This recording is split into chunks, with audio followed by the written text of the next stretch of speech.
Chapter 7. Helena started babysitting baby Georgia once a week so that Leela could shop and run other errands. Helena looked forward to every Wednesday because it meant she could shower the baby with fancy dresses along with kisses and hugs. Since she would be over to Teddy and Leela's house on Wednesdays instead of home, Marco had Charlie the errand boy to deliver her stuff over there because it was much closer than the gaming house. One Wednesday, Helena decided to take baby Georgia out to show off her brand new dress and shoes she had just bought for her. Helena got baby Georgia all dolled up, put her in the baby carriage, and headed to the park. When Charlie knocked on the door and there was no answer, he left Helena's snuff where she told him to in case she missed him, in the backyard under a stone that covered the hole she dug just for this purpose. While he was putting the stone back in place, he heard a noise. When he looked up, he saw a bird fly away. He smiled and then left to continue running his errands. When Charlie left, the person who had followed and watched him hide the snuff removed the stone, took the snuff, and replaced it with an identical tin of snuff. When Helena and baby Georgia returned, Leela opened the door, shook her head, and laughed. "I knew you was somewhere showing your goddaughter off." "We was at the park making all the other babies green with envy," Helena said jokingly. Leela picked up the baby and noticed her outfit. "Oh, Georgia, you look so pretty." "Don't she though?" Helena teased. Leela laughed.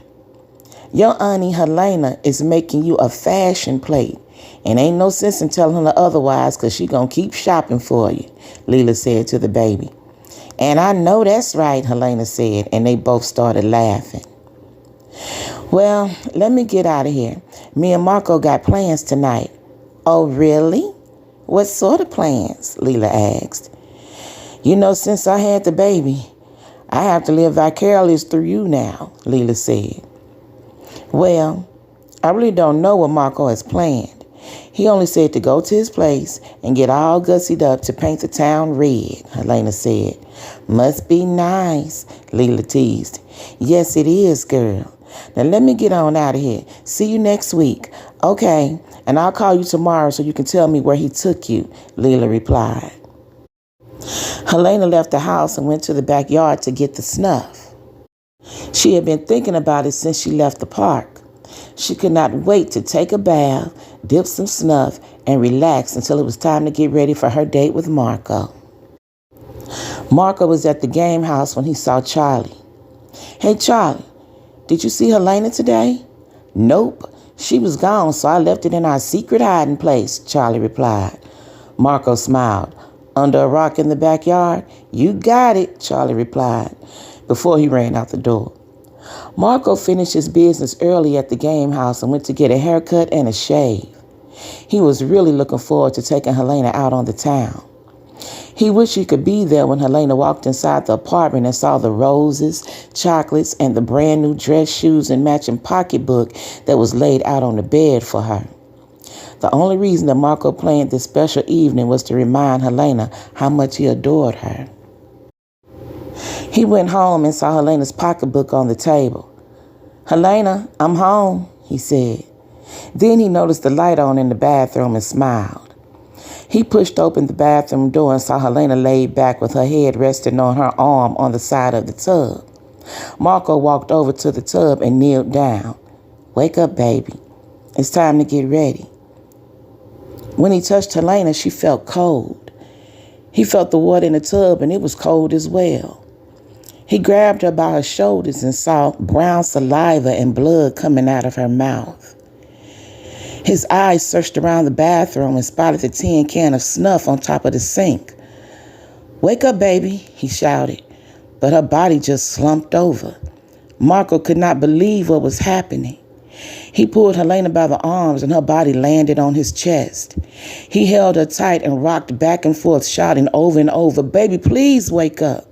After a few minutes, Marco picked Helena up out of the bathtub and dressed her in panties, one of his undershirts, and her bathrobe. Then he laid her down on the bed and called for an ambulance, then called the coroner himself so no time would be wasted. By the time the ambulance, police, and coroner arrived, Marco was numbed. It felt like a horrific dream he could not escape. He needed answers, and he knew exactly who to get them from. As soon as Helena's body was in the ambulance and everyone who was there was gone, Marco left immediately to talk to his mother. When he arrived at the house, he just stood outside trying to gather his thoughts. He knew his mother didn't like Helena, but he would never imagine she would kill her. He took a couple deep breaths and let himself in. Sophie was upstairs in her bedroom enjoying a cup of tea when she glanced out the window and saw Marco's buzz wagon parked in front of the house. She smiled, sipped the last of her tea, and closed the window. She was on her way to pour a second cup of tea and to say hello to Marco. Stella was in the parlor reading a book when she heard someone at the door. She got up to see who it was. "Marco, what a surprise. What are you doing here this late?" Marco did not say anything. He walked to the kitchen to get a glass of water. Stella followed behind him. "I can heat you up some supper if you're hungry," she said. Marco turned his back to her and walked to the opposite side of the kitchen with his back still turned. "You're not going to even ask me what's wrong, are you?" he asked. "Well, I know you're acting a bit peculiar," she replied. Marco laughed. "Any other time, that's the first thing you would have asked," he said. Stella pulled out a chair at the table and sat down. "Son, I've never seen you like this." Marco turned to face her with sorrow in his eyes. "Helena's dead, Ma." Stella's face froze with fear. "Dead? When? How?" "This evening. She was poisoned," he replied. Sophie was at the bottom of the kitchen stairs and had to sit on the steps to keep from falling. She put her hand over her mouth to stop her from gasping. "Poisoned? Was it from something she ate?" Stella asked. "No, Mother. Someone put poison in her snuff. Any idea who that someone may be?" he asked. Stella's mouth dropped wide open.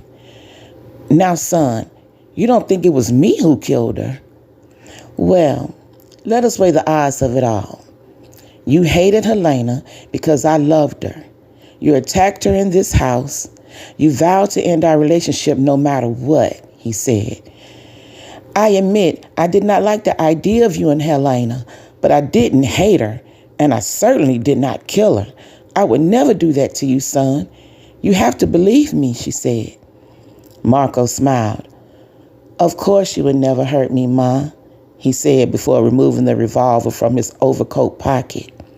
Stella saw the gun, stood up and reached for him. "Marco, you're not making sense. Put the gun down, son." "You wouldn't shoot your own mother," she shouted. Marco's smile grew even bigger. "I would never hurt you, Ma. You're my favorite girl, remember?" Then he pointed the gun to his right temple and pulled the trigger. "No, Marco!" Stella shouted as she fell back into the chair. Sophie ran to the kitchen and saw the horrible scene. Marco dead on the kitchen floor, and Stella all splattered with blood and pieces of his brain on her face. "Stella! Stella, are you okay?" Sophie cried. But Stella didn't answer. She didn't move or make a sound. Sophie faced Stella and slowly waved her open hand in front of Stella's face and moved it from side to side, but again, Stella didn't blink. "Oh, Stella," Sophie said with the look of horror on her face. She then picked up the phone and asked the operator for the police. While Sophie was using the kitchen towel to wipe the blood and gore from Stella's face, Mr. Luigi walked in the house. Sophie immediately ran to the foyer. "Mr. Luigi," she yelled. "Sophie, what is it?" he asked. Sophie grabbed him by the hand and hurried to the kitchen. By the time the police arrived, Sophie had just finished telling him what had happened. She regretted having to repeat it to the police, so Mr. Luigi told them the story, and Sophie agreed to talk to the police later after Stella was admitted in the hospital. Sophie rode in the ambulance with Stella, and Mr. Luigi followed another ambulance to transport Marco's body to the hospital morgue. After they got Stella cleaned and ran a few tests, the doctors told them that Stella was in shock, and they gave her a sedative to help her sleep. Sophie was sitting with Stella when Mr. Luigi walked in. "I want to stay here with her," Sophie said. "I know you do, but you have to get some rest. You're no good to anyone if you don't take care of yourself," he said. "Maybe you're right," she said.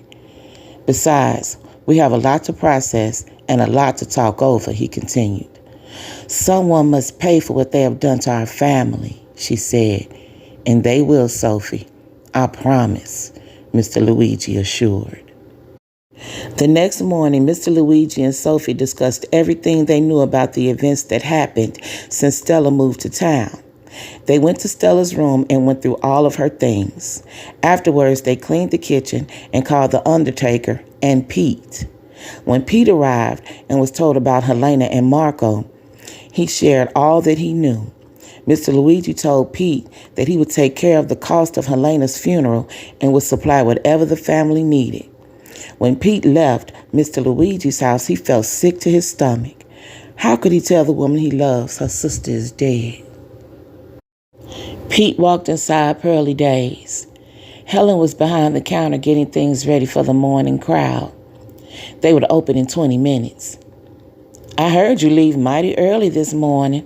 Are you sneaking around with some dirty-foot chick?" Helen teased. She smiled at Pete, and his heart melted. "Now you know better than that," Pete replied. "Was it because I tossed and turned all night? I kept dreaming about my mama. She reached out to me and put me in her arms like a newborn baby. Then she just started rocking back and forth and stroked my hair. She said, 'All is well.' She just kept saying it over and over," Helen said with a not-so-distant look in her eyes. It scared Pete because he knew exactly what the dream meant. Then Helen continued, "Ever since yesterday evening, I've been feeling sad. This morning I almost didn't come in to work, but I thought that coming to work might chase the blues away, but it's still there. It's the strangest thing. I'm going to call Cece later on today. She probably had a dream about Mama too." And then she fainted. Pete yelled to the back for help and everyone came running. When Helen came to, the entire family was standing over her. "What happened?" Helen asked in a daze. "You fainted, baby," Pete said while holding her hand. A cool cloth was on her head and she was laying on her back. "Where am I?" she asked. "We brought you upstairs to your apartment, honey," said Miss Pearl. "My apartment?" Then Helen looked at Pete. "My sissy! Pete, we got to get Sissy." She kept shouting this over and over again until it became a mantra. Miss Pearl sent Teddy to her place to get some pills that would calm Helen down and make her sleep. And she sent Leela and Lucy to lock up the diner. When Helen was calm and sleeping, they all gathered in the living room where Pete shared the entire story about Helena, Marco, and Stella. "Do you think Stella did it?" Leela asked through watery eyes.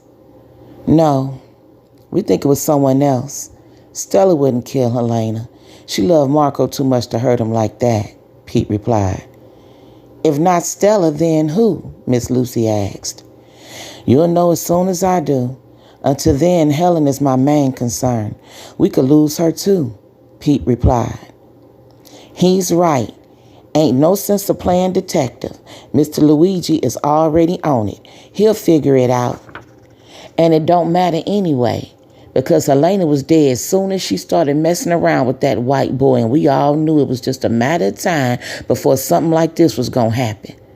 Now, I've been like a mama to those gals ever since Peaches came here with them in tow, and I just lost what felt like my own child. But hell will freeze over before I lose the other. So we got to make sure Helen come out of this with her mind intact. Got it?" Miss Pearl said. "Yes, ma'am," everyone said in unison. "I've been listening to the radio and not one mention of Sissy or Marco's deaths," Teddy said. That's because Mr. Luigi got the police chief on his payroll and the coroner's one of his best friends. The stories won't leak until he tells them to, Pete said. And until then, Pearly Days will stay closed, Miss Pearl said. Yeah, 'cause the last thing we need is folks coming around asking questions, Teddy said. So they made a schedule and took turns taking care of Helen and stayed close as a family. Everyone knew where the other was every second of the day. After a few days, Helen was better and able to cope with the loss of her sister. This was the saddest yet the strongest the family had ever been. Meanwhile, Mr. Luigi and Sophie had put all the pieces of the puzzle together and knew who the murderer was. And they executed a plan. First, they needed someone who would assist them, and they decided that someone would be Rosalie. While Sophie was in the kitchen on the phone talking to Rosalie, Mr. Luigi went to the parlor and made himself a drink. He felt responsible for the entire tragedy. He wondered what didn't he do or notice for all this to happen. After all, he was the head of this family, and if things were to fall apart in any way, the blame should be on him. He quickly swallowed the hot bourbon and took the rest of the bottle up to his bedroom, where he sat on the bed and cried like he never had before. Later that day, Sophie heard a horse and buggy pull up in front of the house. It was Rosalie. Right on time, Sophie said as she opened the door. Hi, Rosalie. Thank you for stopping by. Rosalie walked in. No need to thank me, Sophie. Stella is my dearest friend, and I intend to help her any way I can, Rosalie responded. Sophie smiled. How sweet of you. I was just about to make some tea. Would you join me? She asked. Yes, of course, Rosalie replied. In the kitchen, while Sophie put on the tea kettle and gathered cups and saucers, Rosalie looked up the kitchen's back staircase. I didn't see Luigi's buzz wagon. He's at the hospital with Stella, Sophie said. The poor thing.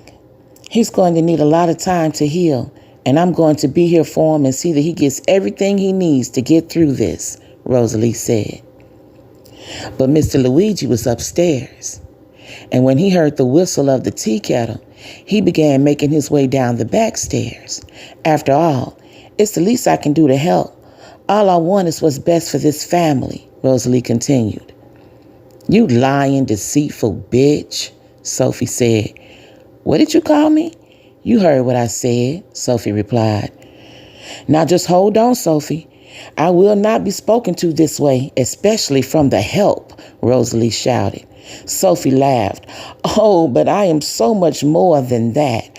I am what you will never be, a part of this family, no matter how many times you screw Mr. Luigi. Rosalie's mouth dropped open. Sophie smiled. Thought I didn't know? Sophie asked. Rosalie stood up from the table. I beg your pardon, she responded.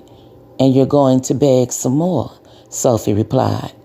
Then Sophie opened a drawer and took out a butcher's knife and pointed it at Rosalie.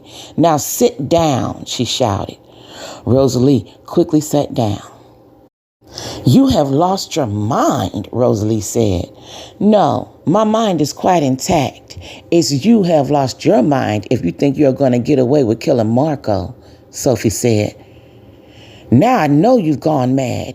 You told me Marco killed himself, Rosalie said. Sophie slowly walked closer to Rosalie.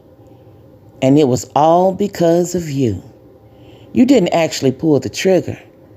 But after you killed Helena, it drove him insane, and that's why he's dead, Sophie shouted. Kill Helena? I did no such thing, Rosalie replied. Your only mistake in all of this was you terribly underestimated this family. A family you somehow think you're entitled to, Sophie said. You sound like my mother. She worked her fingers to the bone cleaning and cooking for this family, and they paid her the minimum at best, and she was oh so happy to take it. She accepted the poor wages and hand-me-downs with gladness, but not me. I knew we deserved better, Rosalie responded. Then Rosalie's eyes got bigger as she mentally drifted off to another time in the past. Rosalie continued. all those years living as paupers with not so much as a thank you. Then my Peggy started dating Marco, and I thought, finally, my family's getting what they deserve. Peggy and Marco would marry, and we would be one big happy family. Then Marco stopped seeing Peggy with no explanation. Suddenly, the talk all over the city was Marco dating this beautiful black gal they called Helena, Rosalie said. And that is when you wrote the letter to Stella, and why she came home. You thought Stella would break them up, but your plan backfired because Stella's love for her son outweighed her disdain for Helena, Sophie said. Rosalie looked at Sophie and said, Stella had one job to do, and that was to make sure her son stopped seeing that nigger bitch, but she couldn't even do that right. She was weak when it came to Marco, so I had to step up. Rosalie, you are a pathetic and petty woman. Even worse, you're a murderer. But I'm not going to kill you, Sophie said as she put the knife back in the drawer. Rosalie stood up with a smirk on her face. I always knew you didn't have what it takes to be a real part of this family, she said. Yeah, but I do, Mr. Luigi said. Rosalie turned around in surprise to see Mr. Luigi, who was holding a machete in the air.